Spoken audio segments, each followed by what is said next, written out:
So the way out of depression and despondency for anyone is to face what is the underlying fear. The reason you're depressed is because you're unwilling to face what is the fear underlying the depression. Fear is much easier to handle once you understand how to handle fear than is depression. Depression really, in a way, can't be handled, except to look at what was not faced that will pull you out of it. The minute you look at what the fear is underlying the depression, depression now disappears and instead you feel afraid. And what is the fear usually? It usually takes the form of I have lost my happiness, the source. I've lost the source of my happiness forever. You'll see that under depression is the thought, the fantasy, the idea, and the emotion. So the woman is saying, without my son, life is now meaningless to me.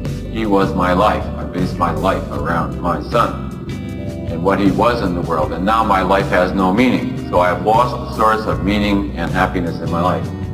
So depression then comes from the failure to face what is the fear. The fear almost always takes the form, I have lost the source of my happiness. How is fear handled? Well, we teach people how to handle fear. It's a very simple thing to handle. It's surprisingly one of the easiest things to learn.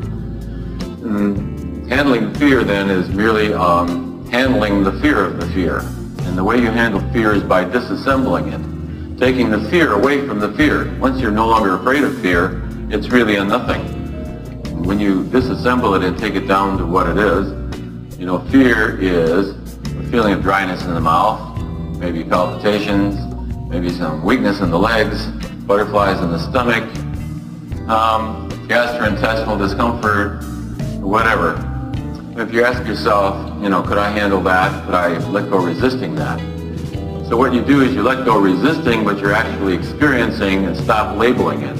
Stop paying attention to what the thoughts are, because what kind of thoughts do you think fear is going to put out? Actually, it's going to put out your thoughts. So instead what you concentrate on is the sensations running through your body, and you're asking yourself, could you let go resisting them? And you just keep letting go resisting them, and you'll find that there's nothing to it. I let fear run one time for 2 weeks solid, and when it left, I missed it. It's like my pal by now. Just those sensations running through you. And after the first few minutes, or after the first hour or so if you have really a big one that you're handling, letting run out, you'll find that you go right on functioning, and that the fearful feelings running through your body are nothing at all. You feel fear running through you as a physical experience, which is quite powerful, and it's really nothing at all. It's much easier to handle, frankly, than a headache. It's easier to handle than nausea. It's easier to handle than a broken toe. All the things that you've handled in your life, fear is really nothing. So when you lose your fear of fear, and are willing to handle fear as it comes up, then the world in a way can really no longer control you, because it's fear, isn't it, that really runs you, and that you're at the effect of so much in this world. So losing your fear of fear and just realizing what it is, that it's really a nothing to handle experientially.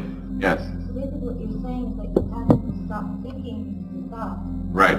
Really. Yes, because the thoughts are an elaboration, and there's no truth in them. And the only thing that you're really experiencing, and you force the person to, it's how you do it with physical symptoms as well, and that's part of self-healing. And I've done some tapes and things on self-healing, and how I healed many things within myself was using that technique of stop labeling it, stop calling it anything, and go into radical truth. Radically, what is it you're experiencing?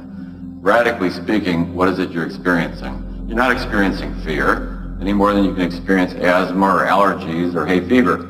Those are all concepts. You can't experience hay fever. You can't experience sinus trouble. You can't experience any of those things. You can't experience an ulcer. Radically speaking, what is it you're experiencing? Well, you're experiencing a stuffy nose. Even stuffiness you're not experiencing any more than with an ulcer. A person says, I'm feeling an ulcer. You're not feeling an ulcer. What is it you're actually feeling? You're feeling a sensation. And of course, all of us who did S learned that the first day, didn't we, when we couldn't go to the bathroom. You had to cancel, I can't go to the bathroom, because that's a panicky thought. And instead you had to concentrate on the fact that what are you radically experiencing? What Or you're experiencing a pressure in the lower abdomen. Well, can you handle a little pressure in the lower abdomen? Yeah, you can handle that. But you cannot handle a thought, I can't go to the bathroom, because that's Panicsville. So the same, whether you can't handle asthma, you can't handle any of these labels, but what you can handle is the sensation, and let go resisting the sensation. In my own personal experience of that, all of these physical things will disappear as you keep letting go, resisting the physicality of the sensation of it, and let go of the thoughts that go with it. So fear, and we teach people how to handle fear, is really a nothing. And of course, one of the first benefits you get out of it, out of the willingness to handle the fear, is the letting go of the depression. You come out of depression instantly, out of hopelessness instantly, the instant you're willing to handle the fear. But people are not willing to handle fear unless they feel there's a safe way to hold that fear. And therefore, we're going to be talking about how to hold some of these experiences. See, the context out of which you're holding that fear is now that you are bigger than the fear. You are the healer of that fear. You are the one that is holding the field out of which that fear is now being held. So you're not at the effect of it. See, you've summoned it. You are the master now. See? It's the difference between whether a dog is barking against your will or whether you invite the dog to bark. You see? Speak up. Are you saying that the best way to begin to let go of the resistance is to start with the bodily sensation and then move to the thought, or do you do it together? Or You move into the physical, because the mind in panic is like a computer going wild. And when you push fear button, it has enough fear programs that you could think nothing but fear thoughts the rest of your time on the planet, and it would never run out. In fact, those fear thoughts would have engendered whole new banks of fear thoughts. The collective consciousness, the number of fear thoughts in the collective consciousness is probably infinite, you know, self-perpetuating. Every fearful thought creates a whole new bank of... So trying to handle the fear thoughts, in my experience, is not too successful. If you handle the actual sensation, for instance, you'll come out of depression. The instant you come out of depression, what you're facing is what you thought was the source of your happiness that you think you have lost. And so you're now you're getting right down to the truth. You're getting much closer to the truth, which of course has a powerful effect.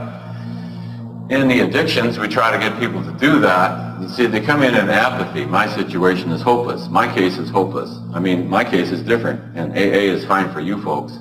And NA is fine for you folks, and OA is fine for you folks. All that stuff is okay for you. My case is different, and how is it different? My case is hopeless. My case is hopeless.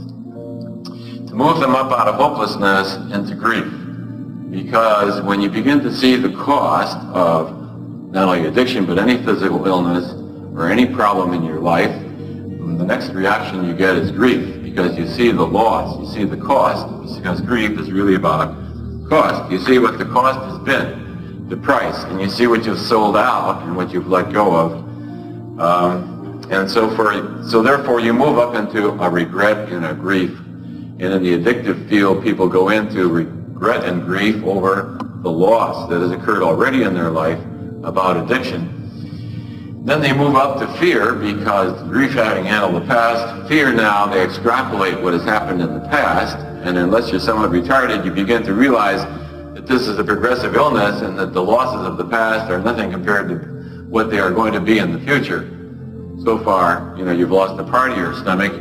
If you keep on drinking, you will lose your entire stomach. That becomes rather clear to people. And so therefore, they go into fear. You move people up from fear into wanting something better for themselves, to move them to the next level, that of desire. The energy level of desire, which calibrates at 125, has a lot of power in it. It's obvious to all of us that desire runs all of Madison Avenue, the whole marketing schemes of the whole United States. It's the basis of the economy. And desire, and the wanting of something, well, can drive your entire life.